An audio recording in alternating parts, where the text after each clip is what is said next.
નમસ્કાર વિદ્યાર્થી મિત્રો, એની જીરુવાલા પ્રાથમિક શાળામાં આપનું હાર્દિક સ્વાગત છે. આજે ધોરણ 8માં हिंदीમાં इकाई 5 सवाल बालक मन के जवाब डॉक्टर कलाम के बारे में हम जानेंगे. तो डॉक्टर कलाम का नाम तो आपने पहले सुना ही होगा. ये जो वीडियो है वो पहला भाग है और दूसरा जो भाग है वो मैं आपको नेक्स्ट वीक में दे दूँगा. तो पहले हम डॉक्टर कलाम के बारे में जान लेते हैं.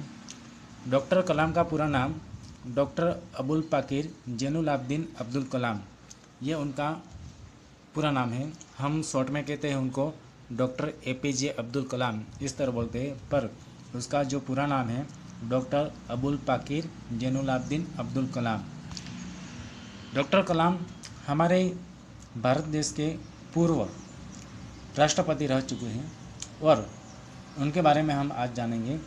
तो ये जो पाठ है सवाल बालक मन के जवाब डॉक्टर कलाम के, इस पाठ में प्रश्नोत्तरी शैली में प्रस्तुत यह साक्षात्कार यानी कि डॉक्टर अबुल पाकिर जैनुलाब्दीन अब्दुल कलाम से बच्चों की बातचीत पर आधारित है. यह बातचीत तब संपन्न हुई थी जब डॉक्टर कलाम राष्ट्रपति पद पर आसीन थे. वे बच्चों की जिज्ञासाओं को तुरंत उत्तर देने के लिए संवेद तत्पर रहते थे. जिस तरह हम देखते हैं कभी हमारे ये जो भारत के प्राइम मिनिस्टर हैं नरेंद्र मोदी, उन्होंने कई बार बच्चों से बात की और इसी तरह ये जो डॉक्टर APJ अब्दुल कलाम हैं वो भी बच्चों के उनके जो सवाल है और उनका जवाब देने के लिए वो हमेशा तैयार रहते हैं. तो यहाँ पर कुछ ऐसा ही प्रश्नोत्तरी शैली यहाँ पर प्रस्तुत की गई है, तो हम उसके देखेंगे. तो चलो हम उनको देखते हैं. इकाई 5 सवाल बालमन के जवाब डॉक्टर कलाम के. साक्षात्कार. बाल दोस्तों, आप डॉक्टर अब्दुल कलाम को अच्छी तरह से जानते ही होंगे. वे हमारे राष्ट्रपति थे. पूरा देश उन्हें मिसाइल मैन के नाम से जानता है. आइए, जब वे राष्ट्रपति थे तब एक स्कूल के छात्रों से की बातचीत को सुने और समझे. प्रश्नकर्ता R. अरविंद, कक्षा 3, सेंट मेड स्कूल, चेन्नई. क्या आप अपने बचपन की कोई यादगार घटना हमें सुना सकते हैं? डॉक्टर कलाम, कक्षा 5वीं के मेरे शिक्षक श्री शिव सुब्रमण्यम अय्यर की एक बात मुझे याद है.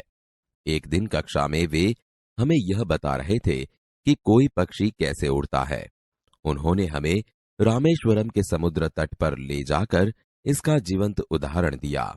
वह ऐसी यादगार घटना थी जो मेरे मन मस्तिष्क में हमेशा के लिए बैठ गई. इसी से मुझे आगे विज्ञान पढ़ने की प्रेरणा मिली.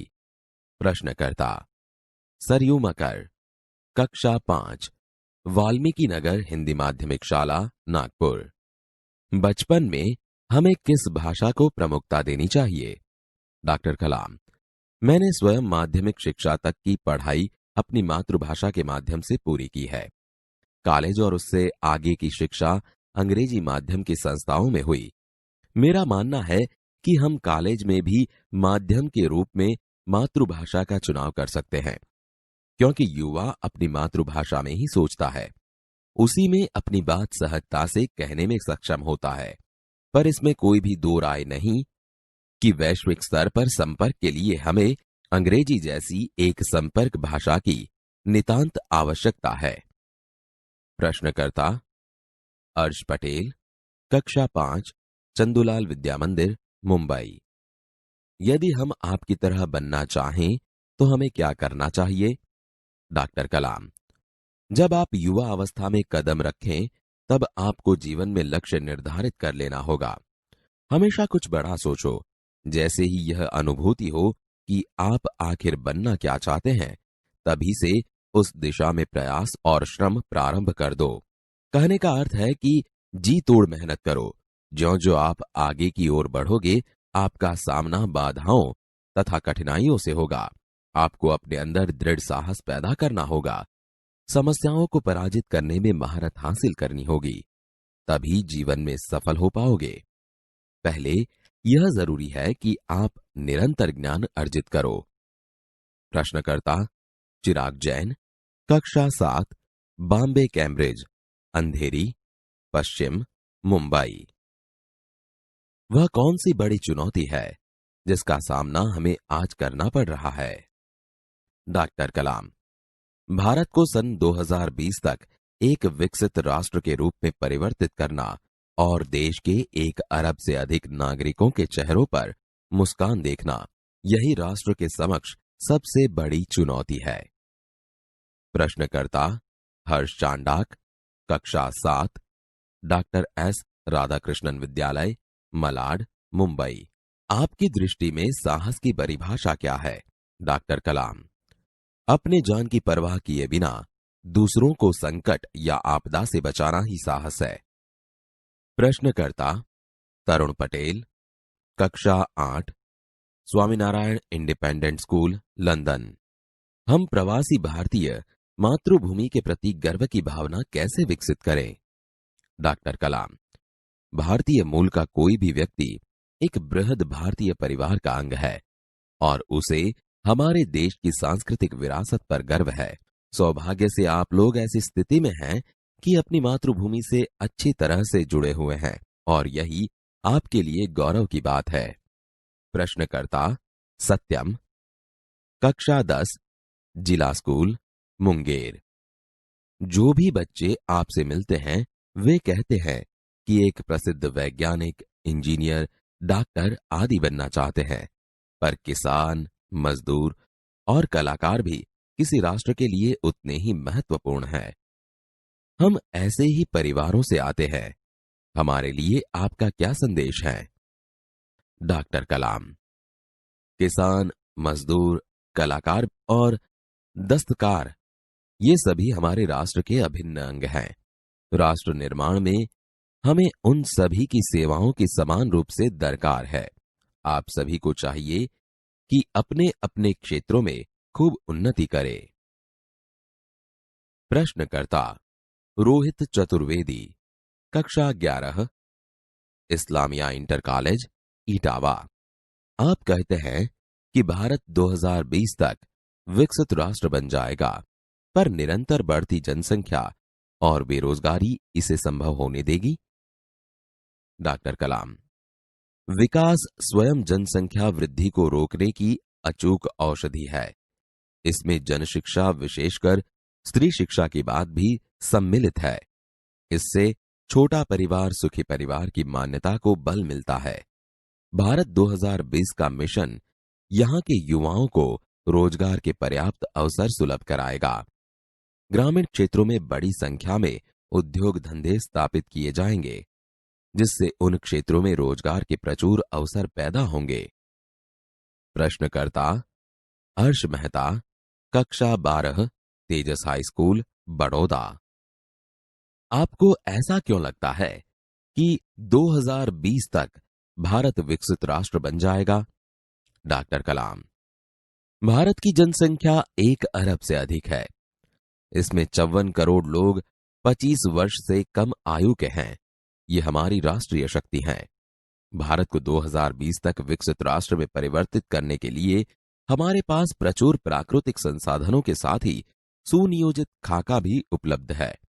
54 करोड़ युवाओं के विचारों की एकता निश्चय ही इसे विकसित राष्ट्र में परिवर्तित करने में सफल होगी। प्रश्नकर्ता एस कार्तिक, कक्षा 12, अमर ज्योति इंग्लिश स्कूल, बंगलुरु। कई छात्रों के बड़े बड़े लक्ष्य होते हैं, पर आर्थिक तथा अन्य समस्याओं के कारण वे इन्हें प्राप्त नहीं कर पाते। वे अपना लक्ष्य आखिर कैसे प्राप्त करें? डॉक्टर कलाम, स्कूल में पढ़ाई में अच्छा प्रदर्शन करने पर छात्रवृत्ति प्राप्त होगी। साथ ही उच्च शिक्षा के लिए बैंकों से ऋण लेने हेतु पात्रता भी बनेगी। जीवन में ऊंचा लक्ष्य निर्धारित करने पर बाधाएं तो आती ही हैं। हमें कठोर परिश्रम और उत्कृष्ट कार्यों से इन्हें पराजित करना होगा। विघ्न बाधाओं से व्यक्ति को पराजित नहीं होना चाहिए। प्रश्नकर्ता मिथुन के, द्वितीय वर्ष, बी लेवल, AICT अमृतापुरी। भारत को विकसित राष्ट्र बनाने में राजनीतिज्ञ की क्या भूमिका होनी चाहिए? डॉक्टर कलाम। जिम्मेदार राजनीतिज्ञ दूरदर्शितापूर्ण नीतियां बनाता है। महात्मा गांधी ने निष्ठा के राजनीतिक सिद्धांत को सत्य, अहिंसा तथा निस्वार्थ भावना में ढालते हुए ब्रिटिश शासकों के विरुद्ध अपनी लड़ाई छेड़ी थी। वर्तमान राजनीतिज्ञों को अपने कठिन परिश्रम, उत्कृष्टता और पारदर्शी कार्यों से मार्गदर्शन देना होगा। साथ ही गरीबी रेखा से नीचे रह रहे लगभग 26 करोड़ भारतीयों के उत्थान के लिए भी कार्य करना होगा। प्रश्नकर्ता सी नंदिता सुबी, तृतीय वर्ष, MGR इंस्टीट्यूट, चेन्नई। रक्षा की दृष्टि से विजन 2020 का लक्ष्य पाने में महिलाओं की क्या भूमिका हो सकती है? डॉक्टर कलाम। विजन 2020 में रक्षा अनुप्रयोग के क्षेत्र की महत्वपूर्ण प्रौद्योगिकियों के विकास पर विचार किया गया है। राष्ट्रीय सुरक्षा की बात भी विजन 2020 का एक अभिन्न अंग है। सशस्त्र सेनाओं में नियुक्ति के लिए पुरुष और महिला के आधार पर कोई भेदभाव नहीं किया जाता। तीनों सेनाओं में पर्याप्त महिला अधिकारी नियुक्त हैं। राष्ट्रीय रक्षा क्षमताओं में वृद्धि के लिए महिलाएं उच्च स्तरीय सामरिक सेना बहुगुणक उपकरणों पर कार्य करके भी अपना सहयोग दे सकती हैं। प्रश्नकर्ता जोधपुर दौरे पर डॉक्टर कलाम से एक बच्चे द्वारा पूछा गया प्रश्न। क्या हम अति विशिष्ट व्यक्तियों के दौरे पर हो रहे अनावश्यक खर्चे कम नहीं कर सकते? डॉक्टर कलाम। तुमने इस मंच पर एक बड़ी कुर्सी देखी होगी। वह कुर्सी अब यहां पर नहीं है। ठीक ऐसे ही अनुत्पादक चीजों पर हो रहे अनावश्यक खर्च भविष्य में नहीं होंगे।